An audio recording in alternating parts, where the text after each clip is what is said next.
আসসালামু আলাইকুম। আজ আপনাদেরকে তৈরি করে দেখাবো চাইনিজ রেস্টুরেন্ট স্টাইলের চিকেন থাই স্যুপ। কিভাবে এই চিকেন থাই স্যুপ ঘরে বসেই খুব সহজেই অল্প উপকরণে তৈরি করে দিতে পারবেন, তারই একটা সহজ রেসিপি আপনাদের সঙ্গে খুব সহজভাবে তুলে ধরবো। চাইনিজ রেস্টুরেন্টে গেলে খুব কম পার্সন খুঁজে পাবেন যারা স্টার্টার হিসেবে এই থাই স্যুপটা খান না। আমরা ঘরে বসেই কিভাবে এই থাই স্যুপটা চাইনিজ রেস্টুরেন্টের স্বাদে খেতে পারি তারই একটা রেসিপি আপনাদের সঙ্গে সহজভাবে তুলে ধরবো। আশা করছি আমার এই সহজ রেসিপি আপনাদের ভালো লাগবে এবং কাজে দেবে। আমরা এই থাই স্যুপ তৈরি করার জন্য আমাদের যে কিছু ইনগ্রিডিয়েন্টস লাগবে, তার মধ্যে এখানে আমি দিয়ে দিচ্ছি এই যে মিডিয়াম সাইজের চিংড়ি মাছ। এখানে আমি ২৫০ গ্রাম চিংড়ি মাছ ব্যবহার করেছি। আপনারা বাড়িয়ে বা কমিয়ে আরেকটু নিতে পারেন। তবে আমি যে পরিমাপ আজকে দেখাবো এটার জন্য এই মাপটা যথেষ্ট। হাড় ছাড়া মুরগির বুকের মাংস এভাবে ছোট, ছোট করে কেটে নিয়েছি আমি ১ কাপ। ১ কাপ থেকে একটু কম হবে। আর এটাকে বলে ব্ল্যাক ফাঙ্গাস মাশরুম। এটা আমি ভিজিয়ে রেখেছিলাম প্রায় ৩০ মিনিট, ২ টেবিল চামচ দিয়েছি। শুকনো অবস্থায় এরকম থাকে, কিছুক্ষণ ভিজিয়ে রাখলেই দেখবেন এরকম নরম হয়ে আসবে। এরপর দিয়ে দিচ্ছি আদা, এটা দেশি আদা ১ ইঞ্চির মতো পাতলা এভাবে স্লাইস করে দিচ্ছি। এবার দিচ্ছি থাই আদা। থাই আদাটা দিয়েছি প্রায় ১.৫ ইঞ্চির মতো, ওটাও পাতলা স্লাইস করে দিয়েছি। আর ক্যানের যে মাশরুম ওটা পাতলা করে কেটে দিয়েছি ৪-৫ টা। গোলমরিচ দিয়ে দিচ্ছি সাদা গোলমরিচ ১ চা চামচ, লেবুর পাতা ফ্রেশ যে লেবুর পাতা সেটা দিয়েছি ৫-৭ টা। এবারে দিয়ে দিচ্ছি চিনি। চিনি দিয়ে দিচ্ছি এখানে ১.৫ টেবিল চামচ। এবারে যাচ্ছে পেঁয়াজ। পেঁয়াজটা এভাবে ৪ টুকরো করে কেটে আমি কোষগুলো খুলে আলাদা করে নিয়েছি। ৫ টা দিয়ে দিলাম কাঁচামরিচ। এভাবে কাঁচামরিচের লাল যে কালারটা ওটা দিতে পারেন, এতে কালারটা সুন্দর আসবে। লেমন গ্রাস দিয়ে দিচ্ছি এখানে আমি দেখতেই পাচ্ছেন কি পরিমাণ দিয়েছি।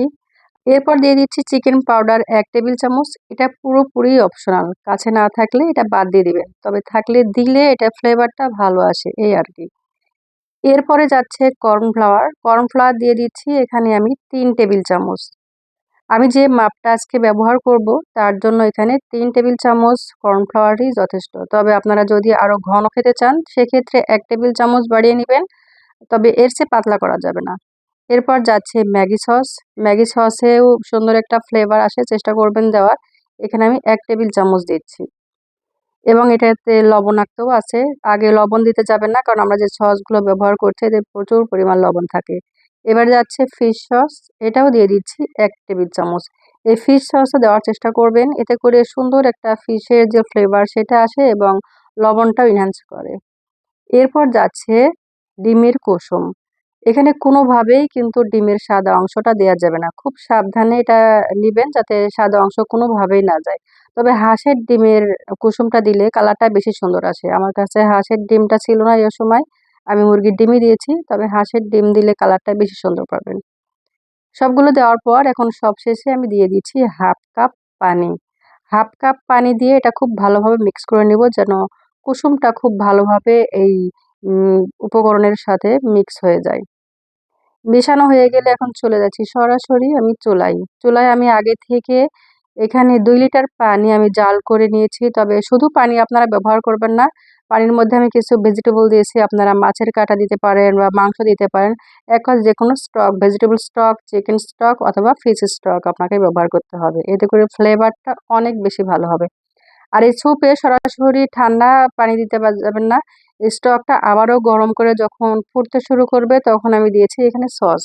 আমি এখানে চিলি সস ১/২ কাপ এবং টমেটো সস ১/২ কাপ করে দিয়েছি। তবে আপনারা চাইলে পুরো চিলি সস দিয়েও করতে পারেন যারা একটু ঝাল বেশি খেতে চান।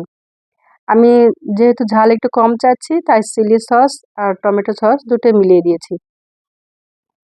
সরি, একটা জিনিস আমি বলতে ভুলে গিয়েছি। এখানে আমার এই পানিটা জাল করে এখানে ১ লিটার হয়ে গিয়েছে। ২ লিটার পানি জাল করে আমি ১ লিটার করে নিয়েছি। নাড়াচাড়া করতে, করতে যখন দেখবেন এই পানিতে বলক চলে আসবে তখন স্যুপের যে বাদবাকি উপকরণ মিশিয়ে রেখেছিলাম সেটা দিতে হবে। দিয়ে কন্টিনিউয়াসলি নাড়াচাড়া করতে হবে। নাড়াচাড়া কোনোভাবেই বন্ধ করা যাবে না। কারণ আমরা যে কর্নফ্লাওয়ার মিশিয়েছি বন্ধ করে দিলে এটা তলানিটা ধরে যেতে পারে। এরপর দিয়ে দিলাম ১/২ চা চামচ টেস্টিং সল্ট। এটাও পুরোপুরি অপশনাল। টেস্টিং সল্ট না দিলেও কিন্তু সমস্যা নেই। নাড়তে চাড়তে যখন দেখবেন স্যুপটা ফুটতে শুরু করেছে তখন দিতে হবে রসুন ফ্রাই। এই রসুনটা আমি আগেই তেলে ফ্রাই করে রেখেছি সোনালী কালার করে, সেটা এখন দিয়ে দিব। আর রসুন ফ্রাই আছে এখানে প্রায় ১ টেবিল চামচ। এই রসুন ফ্রাইটা অবশ্যই দেওয়ার চেষ্টা করবেন, এতে করে স্যুপের ফ্লেভারটা খুব সুন্দর আসে। এই রসুন ফ্রাইটা দেওয়ার পর আমি ১ থেকে ১.৫ মিনিট রান্না করব। রান্না করে জাল বন্ধ করে এখানে আমি দিয়ে দিয়েছি ১ চা চামচ লেবুর রস। তবে এটা আমার স্কিপ হয়ে গিয়েছে কোনো কারণে আমি খুঁজে পাচ্ছি না। আপনারা চেষ্টা করবেন চুলার জাল বন্ধ করে লেবুর রসটা দিতে। আগে দিতে যাবেন না, এতে করে স্যুপটা দিতে হবে। এখন আপনাদেরকে সরাসরি সার্ভ করে দেখাচ্ছি। ব্যাস তৈরি হয়ে গেল আমাদের দারুণ স্বাদের চাইনিজ রেস্টুরেন্ট স্টাইলের চিকেন থাই স্যুপ। দেখলেন তো কত সহজেই তৈরি করে নিলাম। অথচ রেস্টুরেন্টে আমরা কত চড়া দাম দিয়ে এই স্যুপটা কিনে খাই। আজকের রেসিপিটা ভালো লাগলে একটা লাইক দিতে ভুলবেন না আর বেশি বেশি করে শেয়ার দিবেন। যারা ফেসবুক থেকে দেখছেন তাদেরকে রিকোয়েস্ট করব একটা ফলো দিয়ে দিবেন।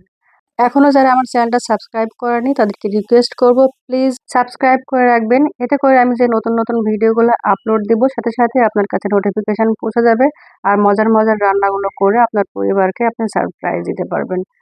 আজ বিদায় নিচ্ছি। আল্লাহ হাফেজ। দেখা হবে নেক্সট কোনো ভিডিওতে অন্য কোনো রেসিপি নিয়ে। সেই পর্যন্ত সবাই ভালো থাকবেন। আমার এবং আমার পরিবারের জন্য দোয়া করবেন। আল্লাহ হাফেজ।